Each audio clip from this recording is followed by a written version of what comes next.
Hello everyone, welcome to my channel. Today, we are embarking on a calm and profound journey into the lives of peasants, struggling to survive through the cold and harsh winters of the Middle Ages. This video will uncover simple yet effective survival methods from that era. How did peasants come up with creative solutions to survive the cold and dark days of winter? For them, winter wasn't just a season, it was a fight for survival. In this video, we will explore how medieval peasants made it through the winter, how they depended on solidarity to stay alive, and how they tackled the challenges they faced every day. If you're ready, let's take a step back in time. Let me know in the comments where you're watching from and what time it is. Also, don't forget to share your thoughts and suggestions in the comments. As the days grew shorter and the bloodless winds of wintry weather started out to encircle the medieval villages, life for the peasants modified dramatically. The chill of the season was once no longer basically a shift in climate, but a profound drive that formed the rhythm of daily life. For the peasants, winter used to be a time of survival, an interval when the most common human wishes, refuge, warmness, and food became an unrelenting wrestle. In the early months of wintry weather, as the primary frost touched the bottom and the sun's heat grew ever more fleeting, the peasants all set for the months forward. These weren't the grand, festive winters generally imagined in latest occasions, with relaxed houses and unending provides. No, for the medieval peasants, wintry weather was a harsh reminder of their dependence on the planet, on their labor, and on one and extra, the residences. Almost always little more than small one-room structures built of timber, stone, and thatch, had been ill-ready for the biting cold. Walls made of mud and wattle furnished little safety against the wind, and gaps between the picket beams let in the kickback, even on the coldest of nights. The peasants did not have the posh of critical heating, and even glass home windows to hold the warmth in. Instead, they needed to rely on whatever warmth they might generate themselves, regularly within the form of small fires. These fires weren't luxurious hearths, they were the lifeblood of the house, the only protection in opposition to the frost that crept by way of the cracks in a single room. The whole loved ones would accumulate across the hearth, a pit of burning wood within the center of their residing house. It used to be right here that they sought remedy, warmth, and commonly, slightly gentle, but a small hearth might not warmth an complete room, and so, the peasants would normally cluster together, not only for warmth, however, for companionship and help. The communal part of their lives became more suggested for the period of these cold months, as families shared their small houses, their food, and their warmness. The fire was not only a supply of warmth, it used to be a logo of togetherness, a focal point around which the loved ones would climb at the harshness of wintry weather together. Iciness additionally supposed a shift in everyday routine. Outside work slowed vastly as the biting cold made it tricky to tend to the fields, to care for animals, or to collect resources. The peasants turned inward, taken with the duties that might be finished inside the confines of their properties. They spun wool into thread, stitched garments and blankets, and mended instruments. These tasks, even as now not glamorous, were important to their survival. Every bit of apparel, each blanket, every instrument needed to last via the lengthy months, and the peasants worked tirelessly to make certain they had been ready for whatever the iciness might bring. But despite the bloodless and the hard work, the peasants weren't entirely alone in their battle. The very nature of their communities, built on cooperation and mutual support, became more evident for the duration of this time. Peasants shared their assets, wood, meals, and warmth with neighbors who were in need. The isolation that many people could accomplish with iciness simply didn't exist for the medieval peasant. Wintry weather introduced persons closer collectively, bound by way of necessity and a shared will to outlive. And so, as the times grew shorter and the nights chillier, the peasants grew to become inward. They relied on each other, on the small fires they tended, and on the easy, yet powerful, approaches that they had developed over generations to outlive the lengthy, bitter months. The battle was regular, however it was once not one in every of hopelessness. As an alternative, it was a testament to their resilience, their creativity, and their unwavering choice to remain alive, regardless of the apparently insurmountable forces of nature that surrounded them. Within the subsequent part, we will be able to explore probably the most precise methods the peasants employed to stay warm, and how these solutions, born of necessity, grew to become essential to their survival by means of the harsh iciness months. As iciness deepened and the frost settled firmly over the land, the fireside became the significant lifeline for medieval peasants. In their properties, the fireside was greater than just a supply of warmth. It was once the beating heart of everyday lifestyles. It was once where households gathered, the place ingredients had been ready, and the place warmness was once generated. But the fireside was no longer a luxurious, it used to be a necessity, one that demanded cautious management and constant awareness.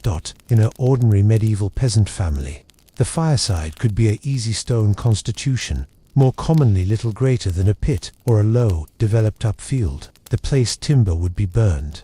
The fireplace itself was once traditionally fueled by using logs gathered from the surrounding woodland or scavenged from whatever nearby trees would be felled. The peasants had to be creative of their option of firewood, for it used to be now not merely producing warmness, it used to be about managing it. Different varieties of wooden burned at one-of-a-kind charges and produced varying quantities of warmness, and the peasants had learned, over time, which woods had been exceptional suited to the cold nights, and which would burn too swiftly to be robust. But the fire used to be no longer continually enough. The warmth produced via a small hearth, even one in the middle of a home, would dissipate speedily in a poorly insulated structure. The walls, commonly made from mud and straw or wattle and daub, did little to keep warmth. Even the roofs thatched with reeds let the warmness break out into the bloodless air above. So, the peasants needed to create ways to maximize the warmth they would collect from the fire. One such method worried the usage of fireplaces, or bread ovens developed into the partitions of their properties. These were not the grand brick ovens of present-day kitchens, however simple clay or stone constructions that allowed heat to be saved and radiated slowly. In some properties, a series of flues or chimneys, rudimentary with the aid of today's standards, would direct smoke and excess heat from the hearth out of the apartment, preventing the gap from becoming unbearably smoky.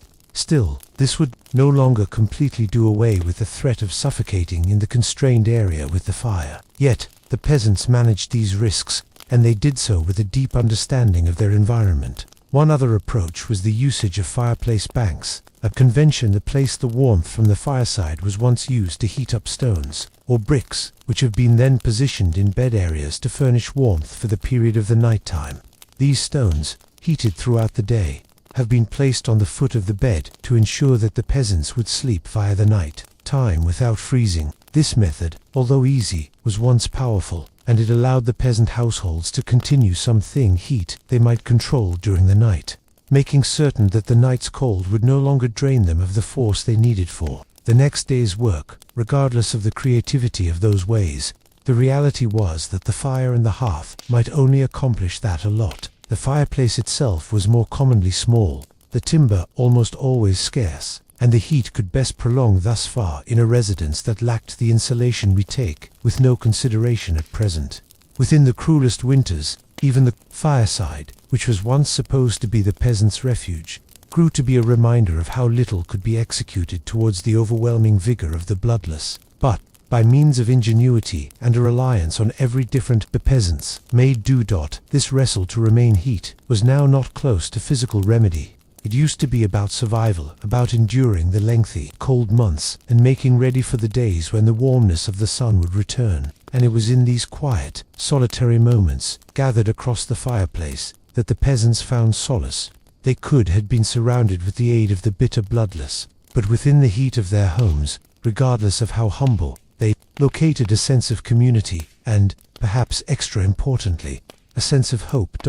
As winters stretched on, the peasants persisted to make use of each scrap of firewood, each little bit of resourcefulness they had, to keep the nippiness at bay. But as we will see within the next part, the hearth used to be no longer the one source of warmness and comfort for the period of the medieval wintry weather. There were different ways, born of necessity and trial, that helped the peasants live on the cruelest months. From communal residing arrangements to the usage of heat-sharing tactics, the peasants employed a style of creative methods to endure the lengthy and in general brutal winters of the middle a long time. As the hearth crackled and the cold winds howled external, the heat provided with the aid of the fireside was a necessary commodity, shared by way of the entire loved ones. However, for medieval peasants, survival for the period of the tough wintry weather months was no longer an emoted effort. It used to be a communal activity, one that required the cooperation and help of the improved household, the neighbors, and the broader village neighborhood. Within the medieval world, the loved ones unit was once now not the small, remoted group we mainly imagine in these days.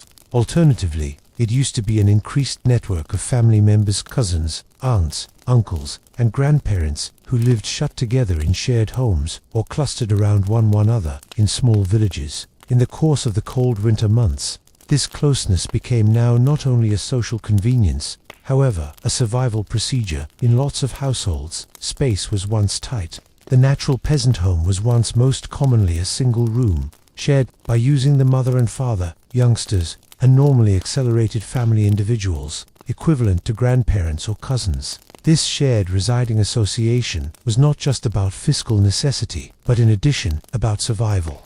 The close quarters ensured that body warmness might be shared, and the presence of multiple persons across the hearth could make a giant difference in how much warmth might be retained. The tighter the distance, the much less warmth was lost, and the more individuals there have been to make a contribution to the collective heat for the duration of the winter. This communal dwelling extended beyond the loved ones unit. Peasants had been incredibly based on their neighbors, and it was once not individual for several families to share assets, labor, and refuge. The inspiration of neighbors watching out for one yet another was once a deeply ingrained part of village life. If one loved ones ran low on firewood, it used to be seemingly that another loved ones would step in to support. If one loved ones had extra meals than they would consume, they might share it with others who were struggling. This communal dependence ensured that no one used to be left to face the brutal wintry weather by myself. From time to time, peasants would even band together to share a single huge fire, above all if their houses have been poorly insulated or small. In these instances, a few families would huddle collectively in a single house, gathered around the fireplace for heat and security. This association was not handiest practical, but also created a strong sense of group. The heat of the fireplace grew to be a logo of shared endurance, a reminder that survival was a collective effort. However, the experience of group improved beyond the warmness of the hearth. Throughout the wintry weather, peasants would most of the time work together to organize for the spring. They might mend tools, weave cloth, and put together meals, all in instruction for the months ahead. These tasks, although as a rule tedious, have been made less complicated with the aid of the shared labor and camaraderie that got here with working as a bunch. With the aid of working collectively, peasants were able to help every other, preserve energy, and make sure that no person was left behind. In some circumstances, whole villages would collect in huge communal areas, similar to a shared barn or hall, to sleep collectively. These areas were most commonly more insulated than man or woman houses, and the presence of many individuals generated more warmth. Though these gatherings might appear cramped and uncomfortable via modern-day specifications, they were fundamental for survival for the duration of the coldest months. Via huddling together, peasants would make certain that they might all make it via the wintry weather, although it supposed enduring cramped stipulations and confined private nest.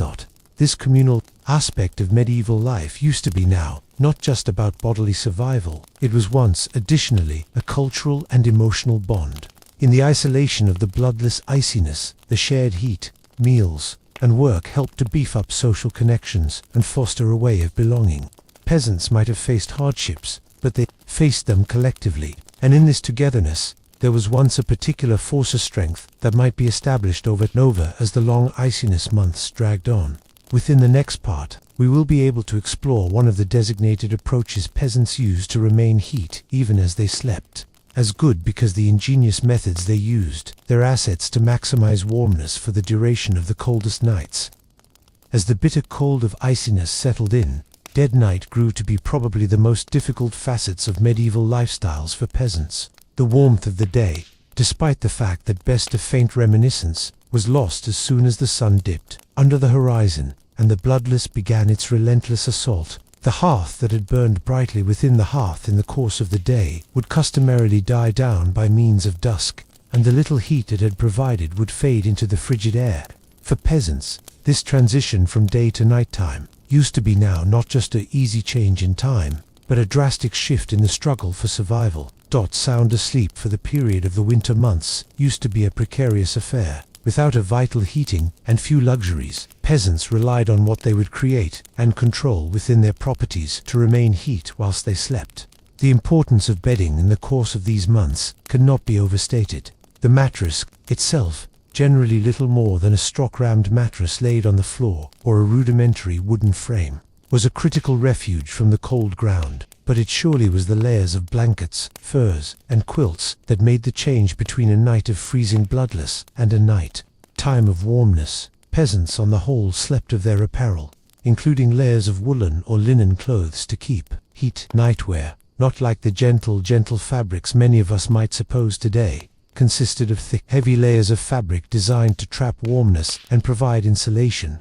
In some instances, peasants would even wear their coats or cloaks. To mattress wool, known for its insulating properties, was mainly utilized in each apparel and bedding, as it could continue warmness even when damp. This was vital in view that moisture within the air or on the physique could swiftly sap heat and result in ailment, which was once a serious risk during the icy illness. To extra fight the cold, peasants would mostly use animal furs or pelts. These supplied one more layer of warmness, but additionally served as a barrier between the body and the bloodless ground. Fur used to be certainly effective at trapping warmth and retaining the bloodless from seeping into the body. It was not exclusive for families to have a collection of those furs, gathered from animals hunted for the duration of the 12 months, which might be used for heat during the coldest months. These furs could be draped over the bed or worn over the body, offering a traditional and incredibly robust insulation. In many homes, the observe of bundling used to be long established. This method involved wrapping the physique in a number of layers of clothing, blankets, and furs, in order that the warmness of the body might be preserved as much as feasible in the course of the nighttime. It used to be not individual for a number of loved ones, members to sleep collectively in a single bed, huddled intently for warmth. Correctly, the nearer the hour bodies were packed together, the much less heat would be lost. The warmness generated with the aid of each and every man or woman's body contributed to the overall heat of the workforce, and this shared body warmness became predominant for survival during the coldest nights. Moreover, to the layers of bedding and clothing, some peasants used sizzling stones or bricks to warm their beds before snoozing. These stones, heated in the fireplace or over the fireplace, would be cautiously positioned in the mattress to act as warmness sources for the period of the night time. At the same time, they didn't provide warmth for the whole night. They helped to ease the transition from the freezing bloodless of the nighttime air to the relative heat of the mattress. These stones would cool over time. However, they offered just a few hours of relief, giving the peasants a small reprieve from the icy air.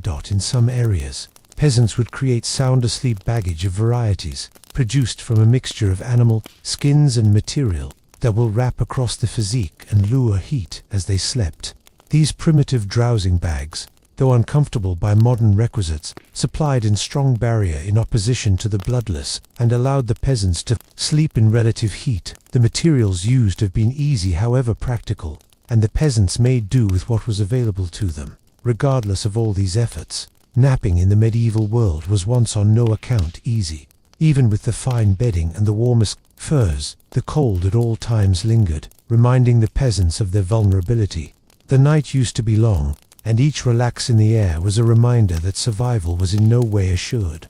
However, by means of resourcefulness and ingenuity, the peasants observed methods to endure the cruelest iciness nights. It was not relief that they sought, however, effectively warmth, the heat that could hold them alive until the primary rays of daylight broke by way of the bloodless, darkish iciness mornings. As we proceed to explore the survival approaches of medieval peasants, we can delve into the food strategies they employed to ensure that they had enough to devour during the bloodless months. From the upkeep approaches that allowed them to retailor meals for the long iciness, to the communal sharing of assets, the peasants found approaches to survive the winter by means of benefiting from what that they had.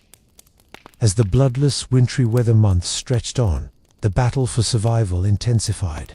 Some of the finest challenges peasants faced was once the scarcity of meals. The harvest season, which had stuffed their shops with grains, vegetables, and fruits, gave the impression of reminiscence. Now, with the fields buried under snow and the freezing temperatures making it virtually not possible to grow anything, the food that had been harvested during the autumn months grew to be the lifeline for the peasants. In medieval instances, meals protection used to be no longer a luxurious, however, a necessity. The peasants did not have the cutting-edge conveniences of fridges or canned goods. As an alternative, they relied on age-historical ways to store and preserve meals, ensuring that they'd ample to last by way of the lengthy wintry weather. Probably the most normal preservation approach is integrated salting, drying, and pickling methods that allowed the peasants to hold meat, fish, and veggies from spoiling during the less warm months. One of the vital, powerful maintenance approaches was salting. Meat, above all pork, was once mainly salted and stored in barrels or crocks to avoid it from spoiling. Salt was once used not just for its capability to attract moisture out of the meat, but additionally for its preservative qualities. Once salted, the meat could be saved for months, delivering the peasants with a so much wanted supply of protein. For the period of the winter, this meat, however, was now not contemporary. It was once typically difficult and salt-heavy, requiring lengthy cooking instances to make it palatable. Furthermore, to salting, peasants also dried fruits and greens to preserve them for iciness use. Apples, pears, and berries had been sliced and hung to dry, making a stockpile of preserved fruits that could be used to make stews, pies, or without problems eaten as they were. Vegetables, such as peas, beans, and carrots, have been dried as well, supplying principal vitamins and minerals for the duration of the iciness. The drying approach was once often completed in the heat of the hearth. The fruits and greens would be hung close to the fire to remove moisture without being burned. Pickling was once one other method utilized by medieval peasants to retain food. Vinegar, which was traditionally self-made, was once used to pickle vegetables like cabbage, cucumbers, and onions. Pickled meals, no longer handist, offered a supply of nutrients and minerals, but in addition helped to stimulate the appetite, which could flag during the lengthy iciness months when fresh food was scarce. The sourness of pickled vegetables was once a pointy contrast to the blandness of many preserved meats, supplying the peasants a bit of their food plan. Even as meals protection allowed peasants to outlive the wintry weather, it was not without its obstacles. Even with the fine preserved meals, the food regimen was often monotonous, consisting on the whole of grains, salted meats, dried veggies, and pickles. Fresh produce, especially fruits and veggies, was a rarity in the course of the winter, and peasants needed to make do with what that they had. For many, the iciness months have been marked by using hunger, though now not starvation. The consistent shortage supposed that they had to ration their meals carefully. Yet, the struggle for food didn't end with protection. Once the wintry weather months arrived, the peasants' reliance on group help became more predominant than ever. Sharing meals was once not an option. It used to be a matter of survival. Neighboring households would pool their resources, sharing what little meals they had left. If one family had more salted pork than they might consume, they'd share it with others. If yet another loved ones had extra dried fruit, they might present it to those in want. The practice of sharing used to be no longer most effective and ethical duty, but in addition, a practical one. Nobody household might find the money for two hoard meals during the winter months. If one household ran out of provides, they would be on the mercy of their neighbors. In this field, survival was once a communal effort. The wellness and health of one household depended on the wellness and health of one more. This shared struggle for food created powerful bonds between households and villagers. Though medieval peasants were ordinarily remoted from the broader world, their reliance on one yet another in occasions of need helped to forge a sense of community and cohesion. The village was no longer just an assortment of families. It used to be a tightly knit group, certain with the aid of mutual dependence and cooperation, even in probably the most difficult of winters. When food was scarce and survival seemed uncertain, the communal sharing of assets helped the peasants undergo the competencies that they were not by myself in their wrestle, that their neighbors had been just as invested of their survival as they have been, provided a sense of remedy amid the harshness of the season. In the subsequent section, we will explore how the peasants coped with the bodily and emotional toll of the iciness months. From the challenges of staying healthful to the approaches they observed solace throughout the darkest days of the year, we will look at how their resourcefulness and creativity helped them no longer just continue to exist, however thrive within the face of adversity. As iciness continued to grip the medieval geographical region, the undertaking of staying warm and fed used to be most effective part of the fight. For peasants, The bloodless months introduced with them no longer only physical hardships, but, in addition, the toll on their mental and emotional good-being. The long, darkish days of iciness, with the solar barely rising above the horizon and the nights stretching forever, proven no longer only their strength and ingenuity, but additionally their unravel.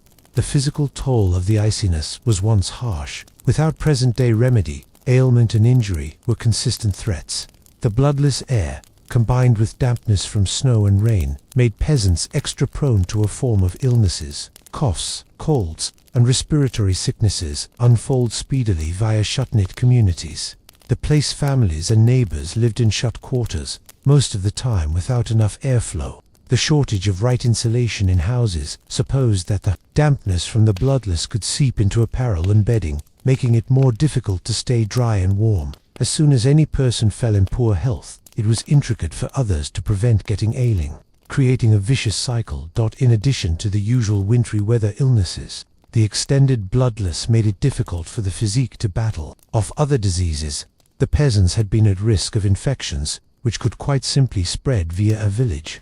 Above all, when sanitation was once minimal, wounds that had been minor in the hotter months could come to be contaminated within the wintry weather, and cuts or scrapes had been more likely to fester and worsen because of the shortage of right therapy and hygiene.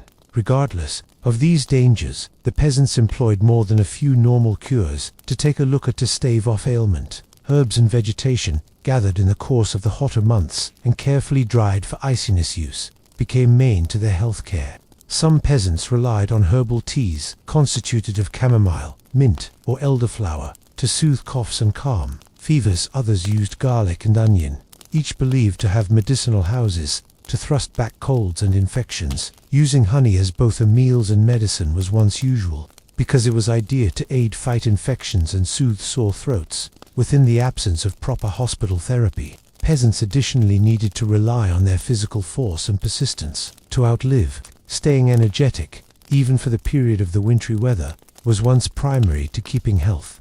At the same time, much of the bodily work slowed throughout the bloodless months. Duties comparable to chopping wood, tending to farm animals, and maintaining the house kept the peasants moving. The bloodless itself, though harsh, additionally stored them energetic, as they had to proceed gathering firewood and maintaining meals. There was once little room for state of being inactive, and the peasants' capability to preserve relocating, to continue working regardless of the bloodless, used to be imperative for staying healthful, but beyond the bodily demands. The wintry weather months introduced an emotional toll as well. The long dark nights could go away, peasants feeling as they spent much of their time indoors, away from the outside world. The monotony of the cold days and the scarcity of resources contributed to a way of exhaustion and despair. Yet, for many peasants, the harshness of iciness was once tempered through a powerful feel of community. As we have now noticeable, communal residing throughout these months became important, no longer only for warmth and meals, but in addition for emotional help. Peasants located solace of their shared struggles. During the lengthy winter nights, families would collect across the fireplace and share stories. These reviews, passed down by means of generations, helped to preserve spirits excessive and minds occupied. The experiences in general established on folk memories, devout teachings, and legends that reminded the peasants of their shared historical past and the higher forces at play on this planet. At the same time, the arena external, probably darkish and cold, within the heat of the house. The peasants could, in finding remedy within the familiar words of their ancestors. Devout religion also performed a colossal role in serving two peasants cope with the emotional challenges of iciness. For the duration of the bloodless months, church offerings offered a sense of neighborhood and solace. The rituals and prayers offered a way of hope, a reminder that there was once a larger rationale past the struggles of everyday lifestyles. For many peasants, the church used to be a situation of refuge, not just for the soul but for the weary coronary heart. The lengthy nights of iciness had been ordinarily stuffed with prayers, both formal and informal, as peasants sought remedy from their faith. Furthermore, to these religious practices, the work of the iciness itself helped provide a way of rationale. The gradual percent of iciness work, though traditionally grueling, gave the peasants a purpose to preserve going. The duties they carried out, mending garments, making ready food, and caring for animals, have been vital to the neighborhoods. Survival. They knew that the work they did in the winter would make certain that they made it through to the spring, when lifestyles would once more start anew. Whilst the physical and emotional toll of iciness used to be undeniable, it was once the resilience of the peasants that allowed them to undergo. Their strength was once not just in their potential to suffer the cold, however, in their ability to adapt, to search out methods to outlive, and to aid one another. Their resourcefulness, creativity, and feel of group have been what eventually carried them by way of the cruelest months of the year. As we transfer into the ultimate section, we can consider the lasting have an effect on of those survival approaches. How did the ingenuity of the medieval peasants form future generations, and how did the lessons realized from these lengthy winters affect the way in which communities approached survival within the centuries that adopted?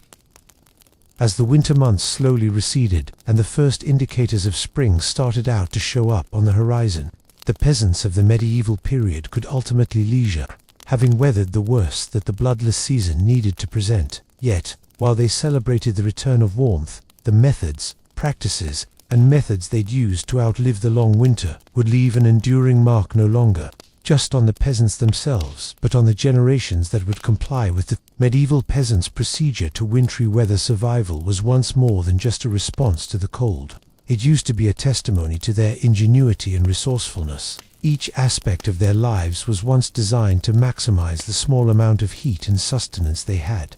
The way in which they gathered firewood, the instruments they used, and the food they preserved have been all born out of necessity and trial. These approaches, though humble and frequently born from difficulty, laid the groundwork for future generations, working out of resilience in the face of adversity. Some of the enormous legacies of medieval wintry weather survival was the development of communal living and shared resources. The importance of mutual aid for the period of the wintry weather months helped foster a way of neighborhood that will have an effect on village lifestyles for hundreds of years to come. The practice of helping neighbors, of sharing food, warmth, and labor grew to become deeply ingrained in the social material of rural lifestyles. Whilst the medieval period gave solution to the state-of-the-art world, the notion of communal aid remained vital to many rural communities. The proposal of shared warmth and assets also helped form the way in which future generations would process architecture and home building.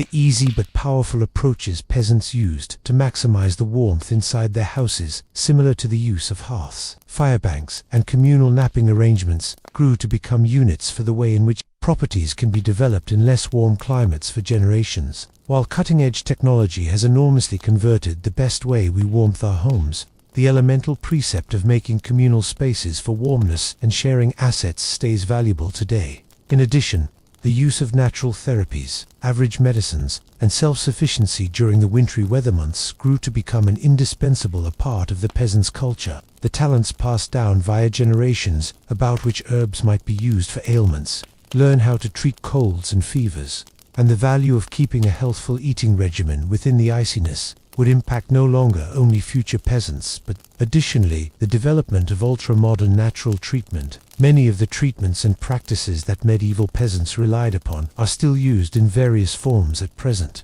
The resilience and creativity of the medieval peasants also left an enduring mark on the best way we view survival and adversity. The ways they used to suffer the iciness, the careful rationing of food, the ingenuity with which they preserved warmness, and the communal efforts to remain élevés, a reminder that survival is generally a collective effort, one who requires each character force and the help of a community. In a world that usually seems excited by character achievement, the peasant's survival by way of the harshest months of the year reminds us of the vigor of cooperation, the value of shared assets, and the need for resilience in the face of hindrance. As we consider the legacy of the medieval peasants' survival systems, we are reminded that their story is not just one in all hassle, however, of triumph. The peasants, of their wrestle towards the cold and the hardships of iciness, tested an exclusive ability to adapt, innovate, and persevere. It's this enduring spirit, this quiet force in the face of overwhelming odds, that has been handed down by means of the generations and continues to inspire us at present. Finally, the legacy of the medieval peasants will not be practically the earlier its, a timeless lesson in the significance of resilience, neighborhood, and creativity. As we face our possessed challenges, both colossal and small, we can look to their instance for knowing that with the right combo of ingenuity, cooperation, and determination, we can also undergo and thrive.